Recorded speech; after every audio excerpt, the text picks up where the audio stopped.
Connecticut's #1 local news. This is Channel 3 Eyewitness News. Good morning. Thanks so much for joining us here today on your Thursday. It's October 20th. I'm Caitlin Francis. State police have just confirmed a woman is dead after she was hit by a car while trying to change a tire yesterday. Our Pinpoint News tracker shows us exactly where this happened, right along Route 8 in Thomaston near exit 39. We're told Karina Lopez of Torrington was pulled over in the left lane when someone driving hit her. She was flown to Hartford Hospital but later died. No one else was hurt. The driver of that other vehicle is cooperating with police as the investigation continues. The city of New Haven has announced they're dropping charges against a man who was paralyzed while in police custody. Back in June, Randy Cox was arrested on a weapons charge and put into a transport van as per protocol, but city officials say officers did not follow proper procedure during that transport. Cox was handcuffed with no seatbelt and was thrown to the back of the van when the driver stopped quickly. The blow to his head left him paralyzed, and he was pulled from the van and then processed while in a wheelchair. 4 months later, New Haven Mayor Justin Elicker says having those charges dropped is the least that could be done for Cox. Randy could possibly be paralyzed for life, and in my view, that's punishment more than anything else. Cox's legal team has said the move to drop the charges was the right decision considering how badly he was hurt while in police custody.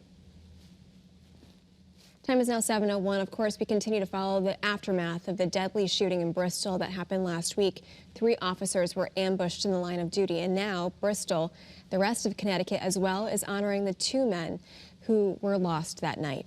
Hundreds came out to Terryville to pay their respects to one of the fallen officers, Sergeant Alex Hamzy. His wake was held yesterday. Lieutenant Dustin DeMonte's wake will be held later today. However, that event is private.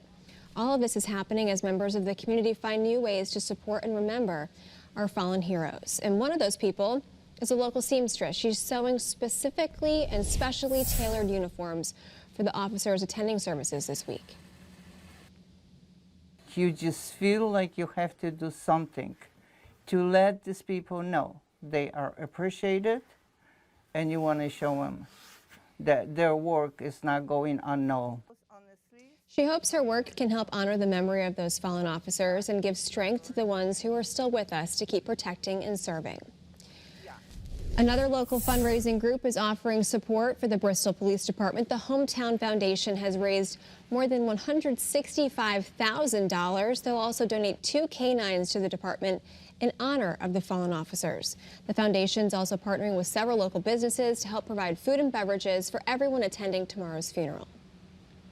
And thousands of people from all across the country are expected to attend tomorrow's joint funeral service, which starts at 11 o'clock at Rentschler Field in East Hartford. It is open to the public. State Police is asking people who are planning to attend to park in the shaded lots you see right here on the map on your screen. You're asked to also enter through gate C or D. If you're going, it's important to note you cannot bring purses, flowers, gifts, or professional cameras inside. And we will continue to bring you coverage of the farewell to the fallen officers on Friday, tomorrow, starting at 9 o'clock on air and streaming on WFSB+. For more information, you can always head to our website, WFSB.com, or the Channel 3 app. Time is now 7:03, moving to Stonington now, where there's been a controversial move to ban pride flags from schools. It's unclear why officials made this decision, but some residents are not happy about it. The frustration goes beyond Stonington's borders. We spoke with one man who says he grew up with a loving support system and thinks the flag could have had a positive impact on students. It's really important for that flag to be present, to know that everyone is safe within there, and allow those kids the ability to be able to connect with that teacher on a level that they may not feel safe connecting with on anyone else's.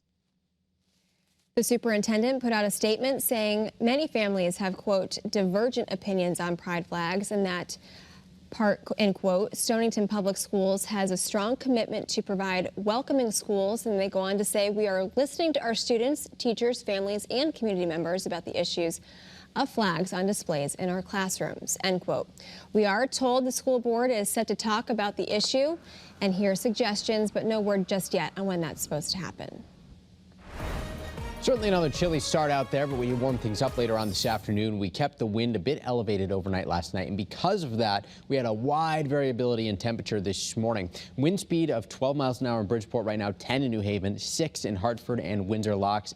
7 in Chester means that temperatures are sort of all over the place. 47 in Bridgeport, 49 in New Haven, 35 in Torrington, 31 in Willimantic, so below freezing in parts of Windham County and probably parts of Talon County too. Take a look at the sunrise, and that's just beautiful. The iconic Rocky Hill Water Tower there. Some of these viewer temperatures that were sent in: 40 in Bosworth, 40 in Cheshire, 37 in North Granby. Thanks to everybody who did send those reports in.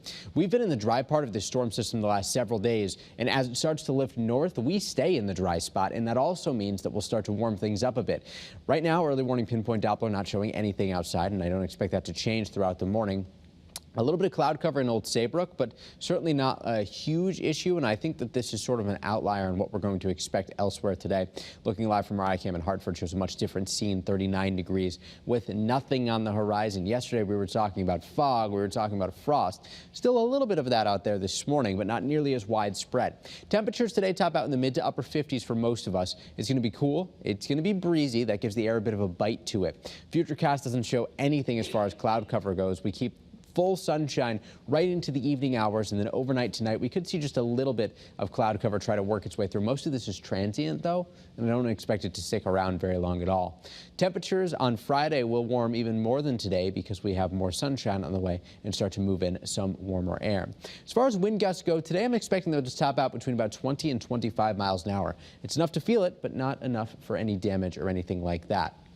Wind gusts do stay a little elevated overnight, but by tomorrow morning we start to see calm conditions reappear, and I think tomorrow overall is just going to be a gem of a day. Saturday looks great too with a lot of sunshine. Late clouds possible Saturday out ahead of some showers on Sunday, so this is the biggest change in the forecast here. Wind comes off the ocean and out of the east. This is going to help to bring clouds, moisture, and cooler temps back to us for Sunday, and that likely lasts into Monday and Tuesday. If you want to get out there and enjoy foliage and things like that, I'd recommend soaking it in now, because as we move more rain and possibly a little bit of wind through next week, it's probably going to help to strip more of the trees of their leaves. Right now, I'm not ready to assign numbers just yet, but in general, Futurecast showing the idea of around an inch of rain statewide, maybe a little bit more along the Rhode Island border. I think that's really where we will have to focus for some of the heavier rain, especially with some ocean influence there. Much easier to tap into that ocean moisture. Breezy conditions today, certainly cool out there. Tonight, about 39 degrees, back up into the 60s tomorrow at the coastline too, running between about 60 and 65. Lots of sunshine expected. 65 to 70 on Saturday with a lot of sun out there.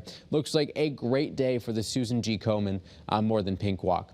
By Sunday, though, we trend much cooler, around 60 degrees. Monday, also in the 60s. Tuesday, we start to warm things back up as rain clears out. By the middle of next week, back into the mid to upper 60s with lots of sun. All right, thanks, Mike. Thank you so much for tuning in here to Eyewitness News. Remember, you can get your news and weather updates anytime on the Channel 3 app. Have a great day.